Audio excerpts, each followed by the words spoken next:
조선인들과 조선 총독의 관계에 대한 잘 알지 못했던 사실들을 알려드릴 수 있는 그런 자료들을 준비를 했습니다. 자, 자료 보겠습니다.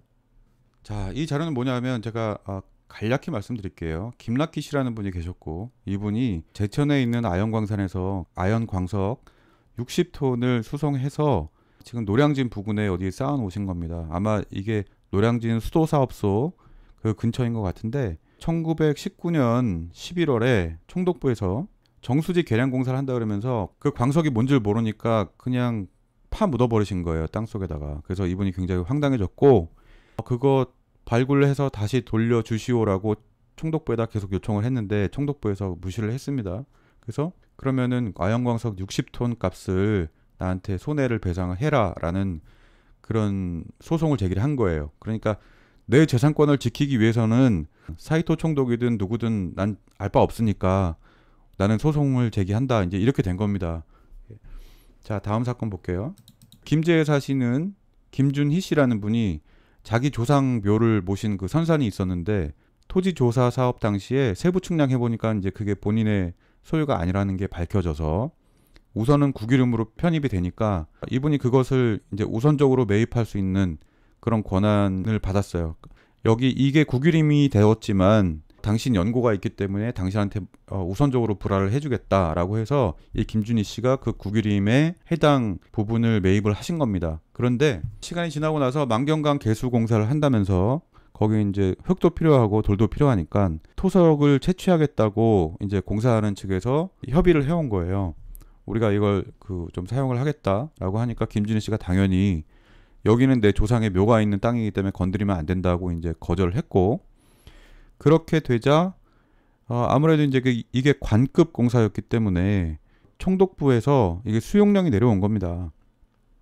그러니까 지금 이게 그 강에 대한 개수 공사를 했다는 게 굉장히 중요하게 간 거예요. 지금 도로 만들고 철도 까는 것만큼이나 또 산에 나무 심고 하는 것처럼 이 치산치수가 굉장히 중요하게 생각이 됐기 때문에, 왜냐하면 홍수를 방지해야 됐습니다. 그래서 이 공사를 해야 되니까 여기 이 토지를 수용한다는 수용령이 내려온 거예요. 그래서 결국에는 땅을 뺏기게 됐습니다. 뺏길 상황이 됐고, 그래서 김준희 씨가 더 이상 대항하는 게 의미가 없겠다 싶어서 그러면 이 토지 대금하고 또 그 토지 위에 서 있는 나무들, 이 나무값, 그 다음에 거기 있는 집을 철거하는 데 들어가는 비용, 이것까지를 총 4만 원을 그럼 손해배상을 해라라고 이제 청구한 소송을 제기를 한 겁니다. 그러니까 이게 참 많은 내용을 볼 수 있어요. 여기서 토지 조사 사업을 할 때 세부 측량으로 소유권이 가려졌지만 내 소유가 아니래도 내 그 조상의 묘가 있다고 한다면, 마치 얼마 전까지 계속 우리 대한민국에도 이제 지속이 됐던 분묘 기지권 같은 이제 그런 권리를 인정을 해줬고, 또 우선 불화권을 줬고, 또 소유가 확정된 땅에 대해서는 아무리 총독부에 공사를 한다 그래도 마음대로 하는 것이 아니라 소유주와 협의를 통해서 하려고 했고, 협의가 결렬됐을 경우에는 또 토지 강제 수용을 또 내릴 수 있지만 거기에 대항해서 내 재산에 대한 그런 내 재산이 손해를 보는 것에 대해서는 또 손해배상 청구를 할 수 있었던 사회다. 이런 걸 알 수가 있죠. 자, 다음 자료 보겠습니다. 자, 이거는 내용이 좀 길어요. 근데 제가 간단히 말씀을 드리면, 여기에 지금 신금복 씨라는 분이 이제 원고입니다. 신금복 씨가 이게 지금 토지 반환 소송을 제기를 한 건데, 이 신금복 씨는 그 김종기 씨라는 분한테서 이 토지를 구입을 하신 거예요. 그리고 김종기 씨 때부터 이게 세금을 내는 땅이었습니다. 세금을 내는 땅이라는 거는 이 소유권이 이분한테 있다는 게 우선 확정이 돼 있고 그 공인받는 상태에서 그렇게 세금을 받아온 겁니다. 그러니까 김종기 씨가 세금 내고 있던 땅을 이 신금복 씨가 구입을 하신 거고, 신금복 씨도 계속 세금을 내고 있었어요. 근데 지금 이게 공유지로 편입이 됐다가 또 일본인 가타길이라는 사람한테 그 공유지 매립 허가가 난 겁니다. 그러니까 공유지가 뭔지를 잘 모르시는 분을 위해서 말씀을 드리면은, 제가 볼 때는 이게 아마 포락지에 관련된 문제인 것 같은데, 포락지는 우선은 그냥 정상적인 토지입니다. 정상적인 토지로 이게 개인의 소유권까지를 다 인정받을 수 있는 토지인데, 이게 간혹 뭐 홍수가 난다거나 뭐 그런 사정으로 인해서 이게 물 속으로 잠겨버리는 경우가 있어요.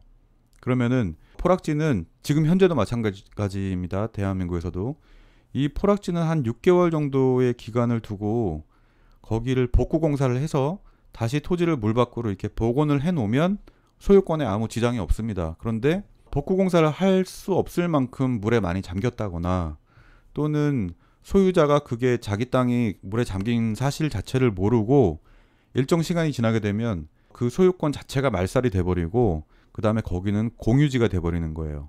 그래서 이 공유지 매립 허가는 이제 개인이 내가 이 땅을 매립해서 이걸 물 밖으로 나오는 그런 땅을 만들겠다고 신청을 하는 겁니다. 그러면 이제 그 공유지에 대한 매립 허가가 떨어지면 이제 그런 작업을 통해서 그 토지를 이용을 할 수가 있게 되는 건데, 내가 멀쩡히 갖고 있던 토지가 갑자기 공유지가 된 사실도 몰랐는데 지금 일본인 가타기리라는 사람이 와서 내가 이거 매립 허가 받은 사람이니까 나는 여기서 공사를 하겠다 이제 이렇게 된 거예요. 그래서 굉장히 황당하죠.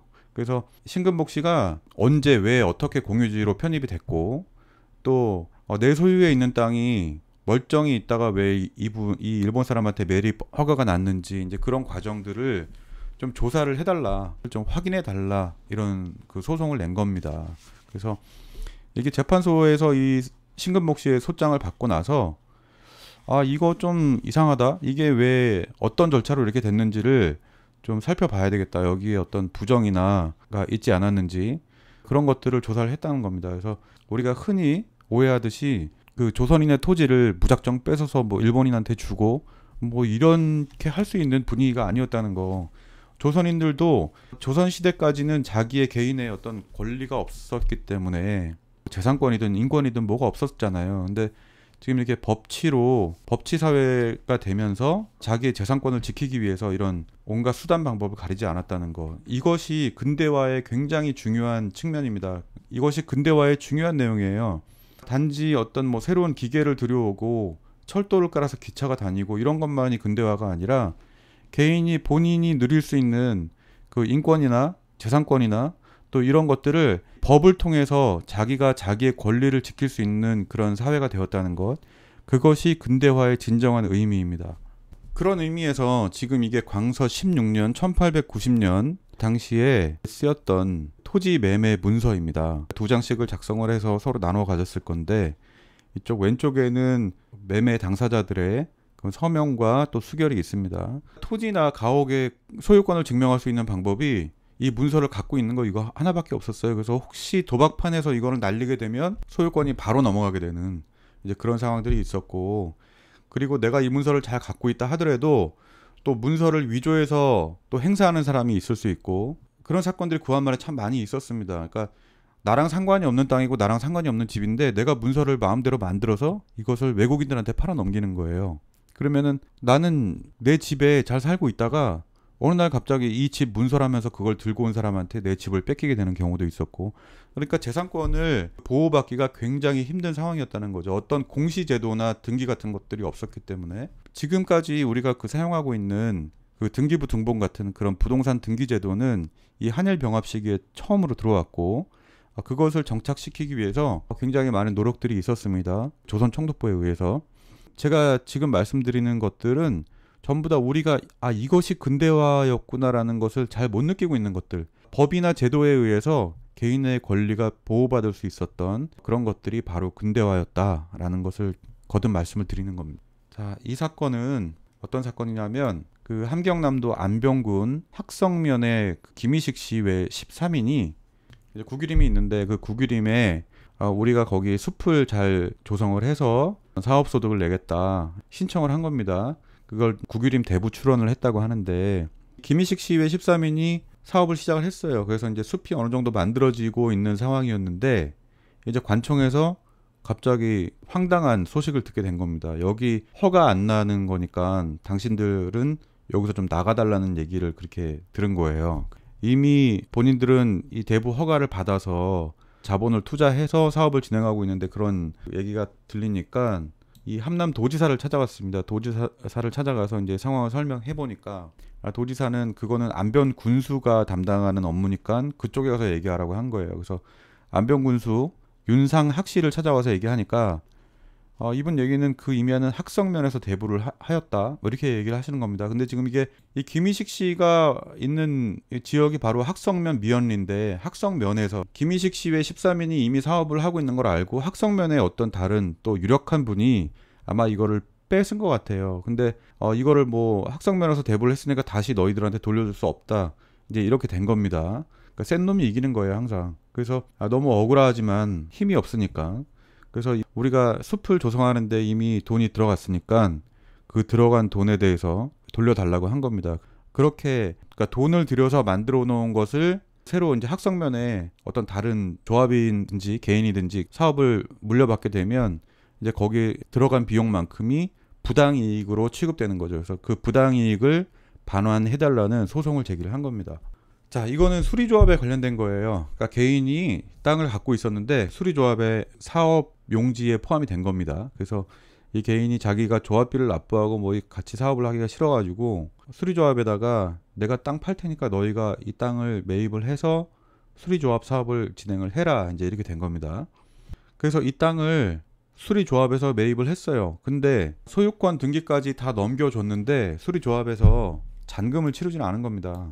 이 원고, 이 소를 제기하신 분은 국가의 지원을 받는 법인에서 하는 사업이니까 이런 잔금을 떼먹힐 일은 없겠지라고 생각하고 아주 쉽게 생각하고 등기 수속을 다 해줬는데 잔금을 안 주니까 또 막상 방법이 없는 겁니다. 그래서 계속 그 요청을 하면서 시간이 갔는데 수리조합에서 나중에 딴소리 하는 게 뭐냐면 여기 당신 토지니까 이게 조합비를 원래 냈어야 되는데 조합비가 지금 체납이 돼 있는 상태니까 잔금 줄 거에서 조합비 체납돼 있는 것을 우선 제하고 나머지만 지급을 하겠다라고 한 거예요. 지금 굉장히 황당하죠. 이게 뭐 국가에서 공인한 수리조합에서 지금 개인을 상대로 사기를 친 겁니다. 그래서 이분이 소송을 제기를 하셨고 소송을 지금 처음에는 마산지청에다가 이제 하셨어요. 마산지청에다 했는데 마산지청에서 굉장히 난색을 보이는 겁니다. 이거 지금 원고가 제기한 게 내용이 맞는데 그런데 수리조합이 패소를 하게 되면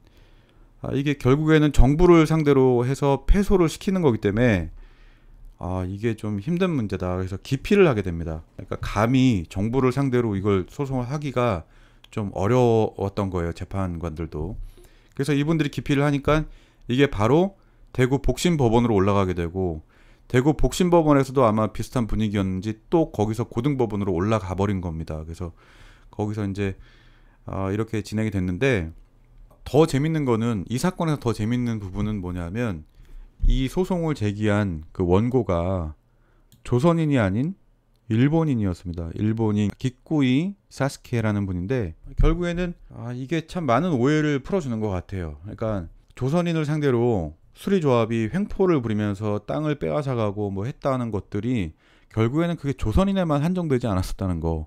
그러니까 국가적인 사업을 하기 위해서 손해보는 사람들이 항상 있습니다. 그리고 거기에 이익을 보기 위해서는 또 자기의 재산이나 어떤 것들을 또 투자하고 하는 사람들은 이익을 보는 사람도 있지만 이렇게 손해보는 경우가 생길 수 있는데 그것이 조선인과 일본인을 꼭 나눠서 가려서 너는 일본이니까 열애고 넌 조선이니까 좀 당해봐야 돼. 뭐 이런 것들이 아니었다는 거.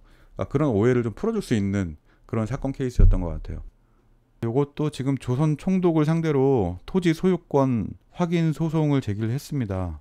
그러니까 우리가 뭐 토지를 수탈당했다, 또 그 토지에서 농사를 지은 것들을 일제에 의해서 수탈을 당했다 막 이러는데 실제 알고 보면 조선인들이 내 재산권을 지키기 위해서 이렇게 조선 총독이 됐던 뭐가 됐던 어쨌든 소송을 걸고 넘어갔다는 거예요. 그러니까 이거는 무슨 얘기냐면 이 사건 보겠습니다.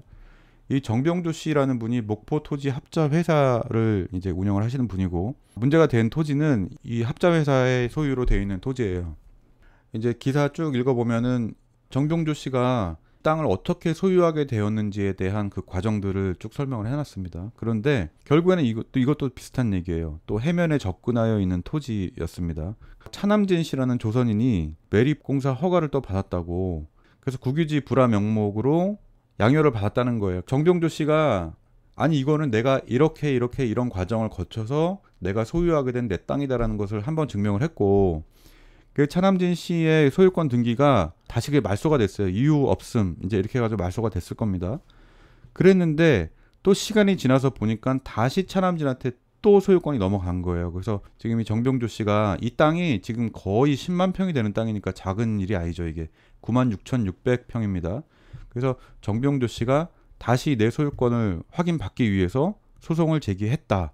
이제 이런 내용입니다. 자, 지금 계속 나오는 게 공유지 문제, 그러니까 물에 잠기는 땅에 대한 그런 얘기도 계속 나오게 되고, 또 이제 그 소유권 등기에 관한 얘기가 나오는데, 이게 아무래도 통신이 발달하지 않고 또 공문서의 전산화가 되지 않은 시기였기 때문에 그런 공문서에 전달하는 시간에 따른 뭐 그런 차이도 약간 생길 수 있다는 생각이 들고, 또 땅을 많이 갖고 계신 분들은 이게 내 땅이 물 밑으로 가라앉은 포락지가 됐는지 아니면 잘 있는지 뭐 이게 또 확인되지 않는, 또 확인하는 데 있어서의 시간이 걸리고 이런 것들 때문에 문제가 생길 수 있지 않았나, 그런 생각을 해보게 되는데, 결국에는 토지 소유권에 대한 것도 소송을 통해서 확인을 받을 수 있는, 얼마나 공평하게 됐는지까지는 다시 더 추적을 해볼 수는 없지만 이렇게 소송을 통해서 내 권리를 보장받을 수 있는 이런 제도가 마련이 돼 있었다. 여기까지는 확실하게 우리가 알 수 있는 거죠. 자, 이번에는 이제 조선 총독에게 총독부 소속으로 일하는 직원들에 대한 지휘 감독에 대한 책임을 물으면서 손해배상을 청구했던 이제 이런 내용입니다. 경남 양산에 송진구 씨라는 분이 살고 계셨고, 이분이 사시는 그 집 근처에서 또 낙동강 개수공사입니다. 그러니까 치산치수를 계속 한 거예요. 낙동강 개수공사를 하기 위해서 그전에는 덤프 트럭이 없었기 때문에 임시철로를 설치를 하고 공사를 진행 중이었는데, 이 송진구 씨한테 그 양원이라는 11살짜리 아들이 있었어요. 그 외아들입니다. 아들 하나밖에 없었어요. 근데 이 아들이 그 철로에 가서 놀다가 기관차에 치여가지고 즉사를 한 겁니다. 얼마나 이게 참 안타까운 사건인지. 이 기관차 운전수는 최정수라는 조선인이었는데, 이 송진구 씨 부부가 우가키 총독을 걸어서 내 아들 죽인 것에 대해서 당신한테 지휘 감독 책임이 있으니까 거기에 대한 위자료를 줘야 되겠다라고 이제 이 소송을 제기를 한 거예요. 그래서 이분들이 변호사를 선임을 하고 소장을 제출을 했는데, 검사국이나 또 재판소에서 이분들한테 위협을 하기도 하고 회유를 하기도 했습니다. 어딜 감히 이런 문제를 가지고 총독한테 소송을 제기를 하냐, 응? 빨리 저기 취하해라라고 계속 위협 반, 그러니까 얼르고 달래고 했는데, 이분들이 거기 눈 깜짝도 안 하고 결국엔 재판까지 갔습니다. 재판까지 갔는데 기각됐어요. 기각이 됐다는 의미는 그렇다고 해서 이렇게 기관차로 치어 죽였다는 게 잘못했다는 게 아니라, 총독이 거기까지 지휘감독의 책임이 있느냐 없느냐 이제 이런 거를 다퉜을 것이고, 그 뒤에 그 기관차 운전수를 상대로 또 소송을 거는 이제 그런 것들이 또 가능했습니다. 자, 이제 다음 사건으로 넘어가 볼게요. 이 사건은 어떤 내용이냐면 1921년에 연해주 지역에 굉장히 그 심한 흉년이 들었고, 거기에 살고 있는 동포들이 굶어 죽을 지경이 됐습니다. 그래서 총독부에서 사무관을 급히 파견을 했고, 총독부에서 파견된 사무관이 곡물을 사서 모은 거예요. 사서 모아서 이분들한테 나눠주면서 우선은 먹고 살 수 있도록 이제 이렇게 해준 건데, 그렇게 하는 과정에서 이제 자금이 좀 부족하게 되니까 해당 지역의 그 민회, 연합민회의 그 회장님한테 도움을 청한 거예요. 그 민회 회장님이 그 조선인이었고 박병일 씨라는 분입니다. 그래서 이 박병일 회장님한테 도움을 청해서 곡물값으로 모자라는 부분을 우선 박병일 씨가 채워서 그거를 지불을 했고, 이거를 이제 입체금이라고 하는데, 그 입체금을 총독부에서 이거는 꼭 갚아주겠다라는 약속을 한 겁니다. 근데 시간이 꽤 지나갔는데도 총독부에서 그걸 갚아주질 않았어요. 뭐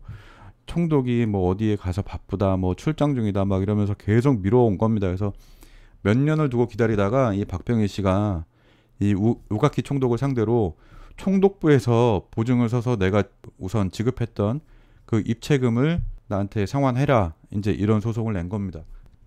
자, 이번에 보실 자료는 총독을 고소한 사건은 아니고요. 이거는 이때 당시에 시대적인 배경을 알기 위해서 제가 우선 설명을 드리려고 선택을 한 자료입니다. 자, 진남포 경찰서 순사부장 김학정 그리고 순사 이윤경 두 명이 조사를 한다 그러면서 피의자를 고문하고 중상을 입혔어요. 그래서 이 두 분은 우선 내부적으로 징계를 받아갖고 면직을 당했고, 현재는 평양 형무소에 이제 수용돼 있는 상태였습니다. 미결수예요. 그러니까 아직 여기에 대한 처벌이 완전히 끝난 게 아니고, 그래서 검사국 측에서 이 사건은 정말 엄중하게 처벌을 하겠다라고 이제 그 벼르고 있는데, 이 검사국 측에서 견해를 밝혔습니다. 가령 경찰관이 공무상이라 할지라도 피의자의 뺨을 한 대 때려도 이것은 독직죄가 구성되는 것이다. 김리 2명 순사의 행위는 현대에 있을 수 없는 비인도적 고문을 감행한 것으로 경찰부에서도 그들을 징계 면직에 처한 것이거니와 검사국에서도 엄중 취조하여 처분할 터이다 라고 이제 견해를 밝혔습니다. 우리가 흔히 생각하듯이 그냥 조선인들 잡아다가 마음대로 때리고 고문하고 막 이랬던 그런 사회가 아닌 거예요. 그러니까 공식적으로는. 그러니까 뒤에서 안 보이는 데서 요즘 같으면 CCTV가 없는 데를 끌고 가서 때릴 수는 있었겠지만 공식적으로 조선인은 때려도 돼.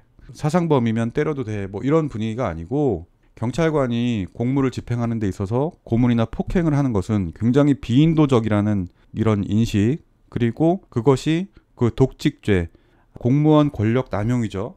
이렇게 취급이 됐다는 것을 보여드리기 위해서 제가 이 1933년도에 기사를 가져왔습니다. 자, 그럼 이제 다음 기사를 보겠습니다. 자, 이번 자료는 사실 제가 가장 중요하게 생각해서 그 준비를 한 자료입니다. 좀 전에 경찰관이 고문을 자행해서 피의자한테 그 중상을 입힌 그 사건이 처리되는 과정, 이제 그걸 설명을 드렸어요. 이제 그거랑 연관이 되기 때문에 말씀드리는 건데, 박휘병이라는 그 공산주의 사상을 가진 청년이 있었습니다. 예, 공산주의 운동을 하시던 분이고, 이분이 원산 경찰서에 검속이 됐어요. 검속이 됐다는 거는 끌려간 겁니다. 끌려가서 이제 조사를 받게 되는데, 이때 일본인 순사 2명, 이분이 타카노 히데오, 그리고 이와모토 고로, 그리고 조선인 순사 김창조, 이렇게 3명한테 조사를 받는데 이분들이 조사를 하면서 고문을 가했습니다. 뭐 폭행하고 고문하고 이렇게 해가지고 이 박희명 씨가 좀 심하게 다쳤고, 그 다음날 오후 3시에 결국에는 경찰서 유치장에서 사망을 하게 됩니다. 그러니까 난리가 난 겁니다. 사실 이때.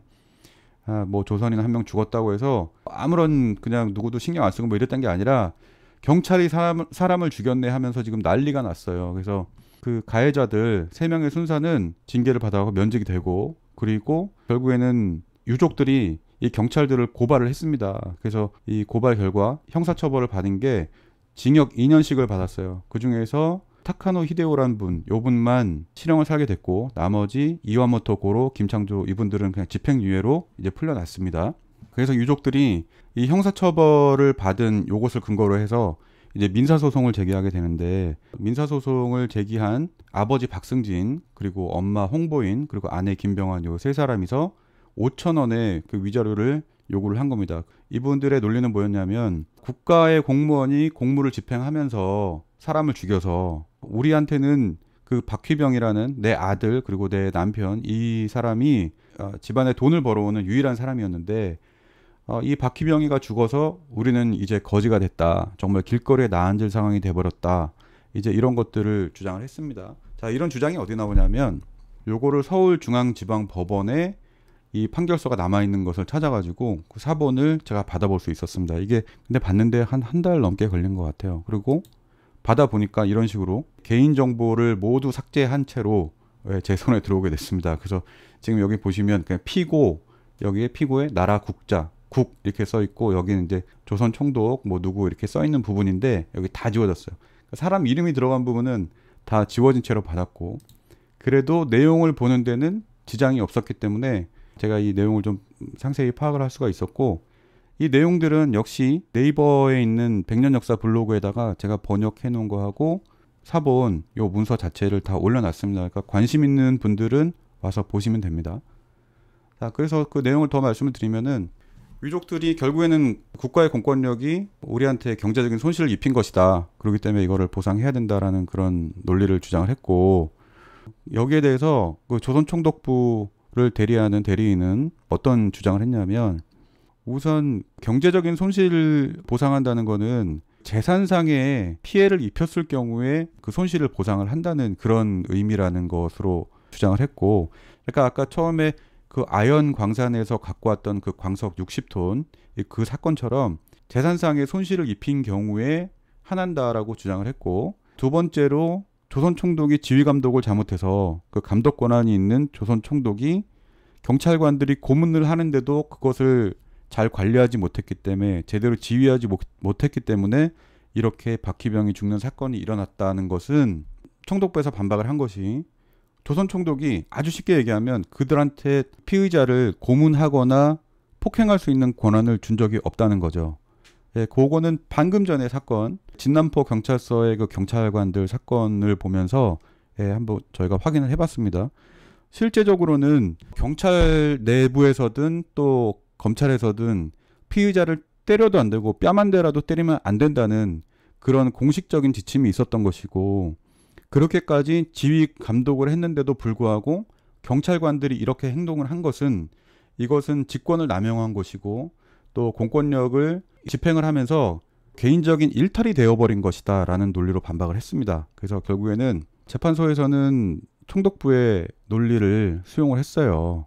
어떻게 보면 좀 당연한 그 결과인데 총독부의 논리를 수용을 하면서 원고들의 그 위자료 청구 소송을 기각을 시켰습니다. 경찰관들한테 수단과 방법을 가리지 않고 어떤 정보를 얻어내라, 뭐 수사를 해라 이렇게 지시를 한 것이 아니기 때문에 뺨 한 대 쳐도 독직죄가 될 수 있으니까, 직권 남용이 될 수 있으니까 조심해야 된다. 그럴 경우에는 정말 엄벌에 처하겠다. 그리고 또 실제로 엄벌에 처해지던 징역형까지 살게 되는 그런 상황이었기 때문에 결국에는 이게 개인적인 일탈로 그렇게 치부가 된 겁니다. 그래서 재판소에서 결국에는 재판장이 채택한 논리는 우선은 손해배상은 재산상의 손해를 보상하는 것이다. 두 번째로 그 조선 총독의 순사들에 대한 감독 권한을 묻는 내용에 대해서는 다루지 않고 그냥 배척한다 이런 식으로 해서 그렇게 이제 원고의 청구는 기각이 됐습니다. 그래서 좀 안타까운 사건인데 이게 많이 논란이 되고 또 주목을 받았던 이유는 이 박휘병 씨라는 분이 그냥 일반인이 아니고 공산주의 사상운동을 하는 분이었기 때문에 이 사상범한테도 이러한 법률을 적용해서 또 사상범의 유가족 주제에 총독한테 이렇게 소송을 제기할 수 있는가, 이제 이런 문제가 좀 많이 주목이 됐고 이 일에 굉장히 관심을 가졌어요. 그래서 이 기각이 됐다는 내용을 확인하기 위해서 판결문을 확인을 해봤습니다. 박휘병 사건을 보면서 또 생각나는 사건이 있죠. 한국 사람들한테는. 이게 어딘지 아시겠습니까? 이게 고문이 이루어지던 그 남영동 대공 분실 박종철 군이 사망한 그 장소입니다. 여기에서 박종철 군을 조사를 하면서 조사관들이 아무런 고문도 안 하고 폭행도 안 하고 그냥 책상을 탁 쳤더니 억 하고 죽었다. 바로 그 사건이 있었던 1987년의 그 현장의 사진인데, 자 이렇게 정말 악마 같은 사람들이 한 사람의 그 학생, 대학생이면은 뭐 20 몇 살밖에 안 됐을 참 어린 학생을 이렇게 물고문을 시키면서 이렇게 했던 것이 정말 잔인합니다. 이게 1987년의 대한민국의 모습이었어요. 이 박종철 군의 유가족들이 이런 박종철의 억울한 죽음에 대해서 1996년에 들어서야 국가로부터 이제 배상 판결을 받았습니다.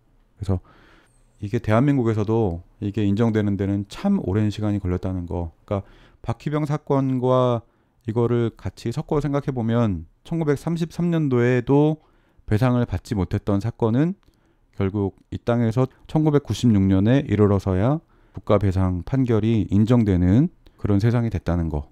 거기까지 한번 살펴봤습니다. 자, 오늘 여기까지 하도록 하겠습니다. 감사합니다.